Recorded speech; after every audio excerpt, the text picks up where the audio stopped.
Today we will do exercise of chapter 18, pollution of air and water. So let's start from question number 1. What are the different ways in which water gets contaminated? संदूषित कैसे होता है? ठीक है? So the answer is following are the ways by which water gets contaminated. First, people dispose of garbage in the water. People लोग जो हैं वो garbage को पानी में छोड़ देते हैं. Many industries discharge their harmful chemicals directly into rivers and streams. Third, chemical fertilizers, pesticides, and weedicides used in agricultural practices get dissolved in water and are washed away into water bodies from the fields. And fourth, untreated sewage is directly discharged into water from household activities. Okay, now question number 2. At an individual level, how can you help to reduce air pollution? अगर आप अकेले हैं तो आप कैसे मतलब कर सकते हैं एयर पॉल्यूशन को कम कैसे कर सकते हैं? So the answer is I can do the following things to reduce air pollution. First, I will use public transport as far as possible. I will generate awareness among people to reduce air pollution. I will plant more and more trees because trees help to keep the environment clean and reduce air pollution. And fourth, I will not use vehicles for short distances. Okay. Now question number 3. Clear, transparent water is always fit for drinking. Comment. So the answer, no, this is not true that clean transparent water is always fit for drinking. It is possible that they may carry diseases causing microorganisms. Thus, it is good to purify water before drinking. Okay. Now question number 4. You are a member of the municipal body of your town. Make a list of measures that would help your town to ensure the supply of clean water to all its residents. So the answer is these are the measures that would help our town to ensure the supply of clean water to all its residents. First, chlorine tablets should be made available. Second, proper cleaning of the water tank from time to time. Third, the water supply pipes should not come in contact with the sewage pipes. Okay. Now question number 5. Explain the differences between pure air and polluted air.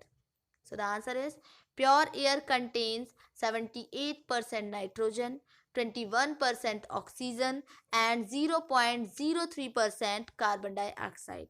Other gases such as argon, methane, neon, water vapor, etc. are also found in small quantities. When this air is contaminated by unwanted substances which have harmful effect on both living and non-living things like nitrogen oxide, sulfur oxide, carbon monoxide, etc. is said to be polluted. Okay. Now question number 6. Explain circumstances leading to acid rain. How does acid rain affect us? So the answer is nitrogen dioxide, sulfur dioxides are the pollutants which react with the water vapor present in atmosphere to form sulfuric acid and nitric acid. These acids come down with the rain, making the rain acidic. This is called acid rain. Following are the effects of acid rain. First, it increases corrosion of metals. Second, it damages buildings and sculpture materials. Third, it removes the basic nutrients such as calcium from the soil. Fourth, it causes direct damage to plants and crops. And fifth, it causes skin eruptions in human being. Okay. Now question number 7. Which of the following is not a greenhouse gas? Carbon dioxide, sulfur dioxide, methane or nitrogen? So the correct answer is nitrogen. ठीक है? Question number 8. Describe the greenhouse effect in your own words. So basically the greenhouse effect means warming of the earth environment. When the sun rays fall on the earth, a part of the radiation that falls on the earth is absorbed by it, and a part is reflected back into space. Greenhouse gases present in the atmosphere trap these radiations and do not allow heat to leave. This helps in keeping our planet warm and thus helps in survival. Carbon dioxide, methane and CO, okay, are the gases responsible for this effect. Okay. Question number 9. Prepare a brief speech on global warming. You have to deliver the speech in your class.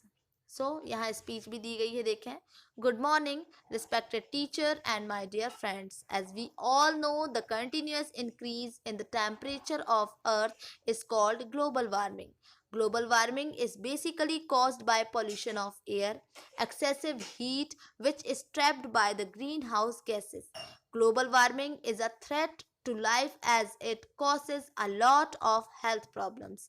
We may have to face dire consequences due to global warming.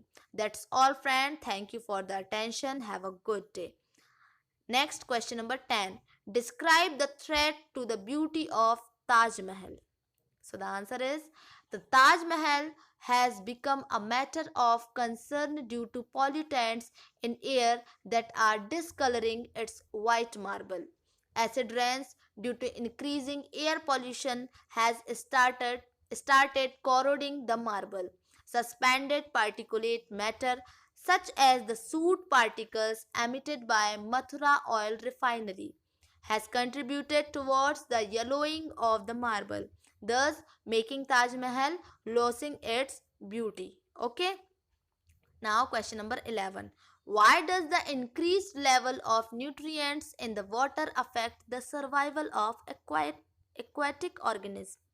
So, increased level of nutrients in the water affect the survival of aquatic organisms as these act as nutrients for algae to flourish, and once these algae die, they serve as food for decomposers like bacteria, and a huge amount of oxygen in water body gets used up. This result in decrease in the oxygen level which may kill aquatic organism. Okay. तो यहाँ आपका chapter 18 complete होता है. So write in your fair copy. Okay. Tomorrow we will start multiple choice questions of each lesson of this book. Okay.